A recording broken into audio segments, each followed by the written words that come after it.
Okay, the next notion I want to explain is the notion of a subspace. What is a subspace of a vector space? So we said a vector space is a set. I should have put my V out there. That's the name of the entire set, and it has elements, right? And the elements are governed by how many operations? 2, right? Circle plus, circle times, or vector addition, scalar multiplication. Okay? So that's what's governing those. I guess I should put them here. Okay? So this is your vector space consisting of elements, all right? So elements here, blah, blah, blah. Okay. So what we want to do is we want to consider a subset. Let's say we want to get a subset, so something that's contained in this big set, okay? And we call that subset W, okay? The question now is W a subspace of V? So what do you think the condition is if it is to be a subspace?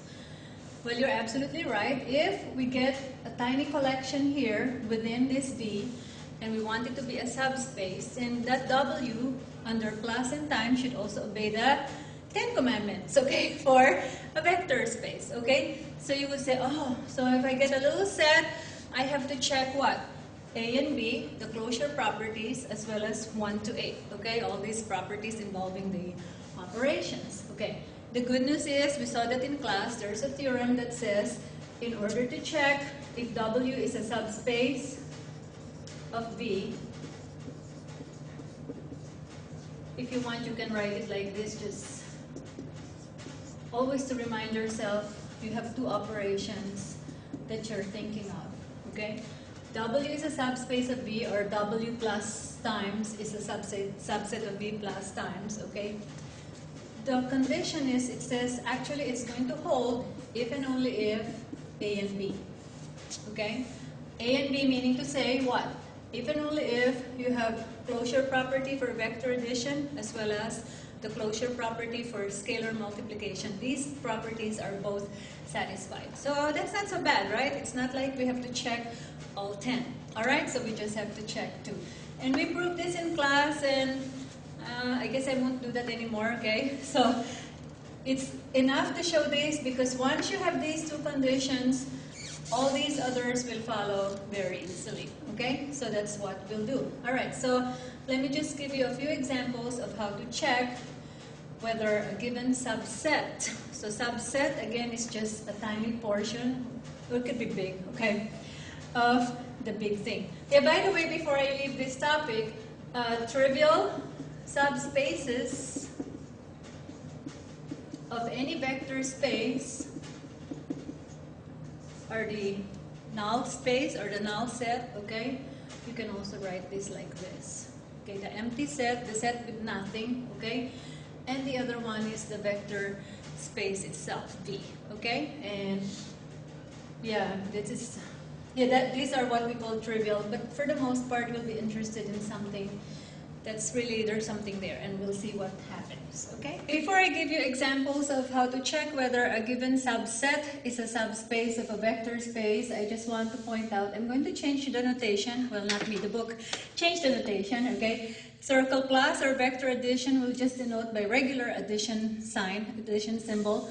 Circle times or scalar multiplication will just denote by, well, you won't see the dot, but it just means it's ordinary multiplication. Well, you saw my examples earlier. For the most part, we just do regular stuff with them, right? So when we have matrices, we just add them the regular way. When we do scalar multiplication of a real number times a matrix, it's regular, okay? So they're all regular or ordinary, okay? Is the word, I guess, okay? So we'll just, make our lives easier by making these regular notations, okay? So for my first example, if let's say my vector space V is P, okay, which is really the set of all polynomials, okay, and if we consider a subset W, which is P2, which is the set of all polynomials of degree less than or equal to 2, including the 0 polynomial. So let's show how, actually here for this one, let's show that P2 is a subspace. of P. Alright, so I'm claiming that P2 behaves nicely. It will obey all the 10 commandments, but as I said earlier, all we have to do according to that theorem is check the closure properties, okay? So closure property A says if we take any two polynomials in P2, well, what will a polynomial in P2 look like? Because it is degree less than or equal to 2, we can let, for instance, P of t be equal to an A1 t squared plus B sub 1 t plus C sub 1, where A sub 1, B sub 1, and C sub 1 are real numbers, right? Okay, I don't have to write that. So a polynomial in P sub 2 will look like this, okay? And what we do is we get another polynomial, let's say g of t, and just call that A sub 2t squared plus B sub 2t plus C sub 2. And let's see what happens to this when we add these two polynomials. When you add these, let's see, hope you see this, you'll have P of t plus G of t. You know, you just add like terms, right? Like from your regular algebra, okay? So you'll get A sub 1. Well, actually, if you want to carry this on as if, you know, yeah, I was going to do a shortcut, but technically you have to grab P of t first, okay? That's P of t plus G of t, so you have A sub 2t squared plus B sub 2t plus C sub 2. And then you know that these are just, you know, this is your algebra. Remove symbols of grouping, combine like terms, right? And so on and so forth. So you'll end up with A sub 1 plus A sub 2 t squared plus the quantity B sub 1 plus B sub 2 t plus the quantity C sub 1 plus C sub 2. Alright? And notice that these coefficients are just regular numbers. We can call this, let's say what? Let's call it A sub 3, okay? A sub 3 t squared plus B sub 3 t plus C sub 3. So this answer looks like it's a polynomial of degree less than or equal to 2, right? Depending on what A3, B3, and C3 are. So here, let's put this back here, okay? So we want to see, we saw that the form is preserved, right? It looks like this again. All right. So let's see, then I want to check condition B, okay? Yeah, and I should write higher next time. Okay, condition B, let me put it here. Condition B is you grab your P of t and multiply that by a real number C, okay? If you take any real number C, multiply that to your P of t, so you'll get C times A1 t squared plus A sub 2 t, or B sub 1 t plus C sub 1, and then you'll see that you'll get CA sub 1 t squared plus CB sub 1 t plus CC1, okay? And again, these are just numbers, right? So if you want, you can call this D1 t squared plus D sub 2 t plus, D sub 1, yeah, I'm confused with my notation. These are CA1, CB1, CC1. I think you know what I'm talking about. You can call this some real number, right? Let's say D sub 1, this is E sub 1, F sub 1. Okay, where D, E, and F, D1, E1, F1 are real numbers. So the main goal here is just to show that what? Again, this looks like a number t squared plus a number t plus a number, right, in general. And this belongs to P sub 2, okay? So because the closure properties for addition and multiplication are satisfied, then we say that, yes, P2 is indeed a subspace of P. Okay, for my next example, again, let's take our vector space V to be the space of all polynomials, so that's P. And now for the W, let's take a subset of that P, which is now all polynomials of degree exactly 2. So the question is this going to be a vector space? So notice earlier for P2, we want degree less than or equal to 2. Now if it's exactly 2, I think we are making our condition stricter, right? For the elements of this W should always all be of degree 2. So there can be no degree 1, degree 0, okay? So it has to be 2. In fact, maybe the 0 polynomial didn't even make it there, but maybe I gave it away, okay? So anyway, so actually we know that W, We have a suspicion it's not a subspace of V, which is in this case P, right? Okay? Why not? Well, you have to justify why not, all right? And if you want to show that it's not, all you have to do is really just exhibit one instance that it fails, okay? So for instance, if you so for example, if you have P of t, let's say is what? Let's say you have t squared minus 5t plus 7/3. Let's be brave, okay? All right. If you consider, let's say, the polynomial g of t, let's say, which is what? Negative t squared plus t plus 9, all right? Notice when you add these two polynomials, what do we get? We'll get 0 minus 4t plus, oops, you can do that addition for me, okay? All right. So 7/3 plus 9. But here what we have is the sum, p of t plus g of t, is not degree 2 but degree 1, right?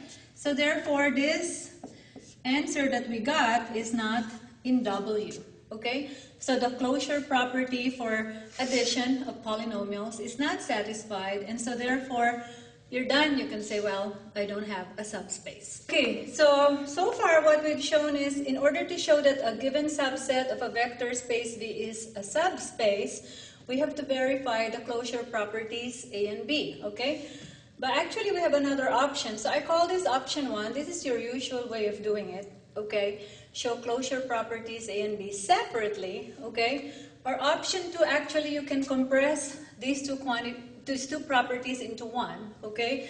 Which is namely, you take real numbers C and D and vectors U and V and just check whether CU plus DV is going to be in W for any C and D real numbers, okay, and for any U and V in W. So hopefully you see that really option 2 is just these two combined, okay? So on your test, I don't really care how you want to do it. If you want to do it slowly, you know, for each operation, do A and B, or you can compress A and B into one thing like this and do that, okay? So maybe I'll give you an example of how these work. Okay, so let's look at this example. We have our vector space V is R3, okay, R upper 3, the set of 3 by 1 matrices or 3 vectors, okay? So they will look like this, 3 components going down, okay? So then let's take a subspace, or not a subspace, I'm not sure yet, okay? Let's take a subset of R3, okay, where we take all 3 vectors that look like this, where you have the first entry is A, the second is B, and to get the third, you just grab A, add to that twice of B. So this is what we want our elements of our subset to look like, okay? In other words, just to give a few elements, if you have 1, 2, then this will be 1 plus 2 times 2 equals 5, right? So only these guys will be here, okay? So if you have 0, negative 1, then the third entry should be the first plus twice the second, so it's negative 2, all right? So that's the idea. So you don't get all of R3, you just get a subset of R3. All right, so let me illustrate how to use option 2, okay? So if you don't want to go slowly, do A and B separately. So we use option 2, which is, let us check what will happen when we take 2 of these. So I guess we can let our U be equal to A1, B1, or you can call this W1 actually if you want, because we're talking of elements in W. Let's call this W1 equals A1, B1, and then the third entry will be the first plus twice the second entry, right? Okay. W sub 2 will look like an A sub 2, B sub 2, A sub 2 plus 2B sub 2. You understand? Okay. So for these guys to be in W, these guys are in W, they have to look like this. Okay? So then we want to find out whether what? For real numbers, I have AB, so I can use CD, or in class we've been using RS. For RS, in R, real numbers, let's see what happens when we form RW1 plus SW sub 2. Okay? And what will happen? So we'll have R, A1, B1, A1 plus 2B1 plus S, A sub 2, B sub 2, A sub 2 plus 2B sub 2. Okay? And we know that when we add these, okay, so when we add these, you know you have to multiply each by R, each of these by S, and then add, right?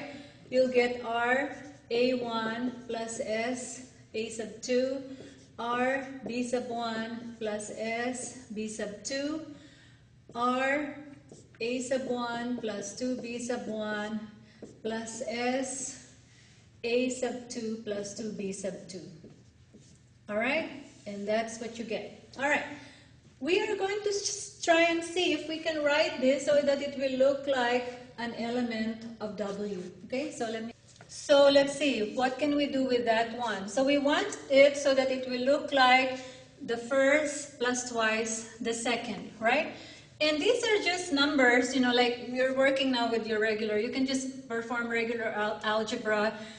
What is it? Distribute, combine like terms, and so on and so forth. So hopefully you understand what I'm doing next. So I have RA1 plus SA2 is the first, RB sub 1, SB sub 2 is the second.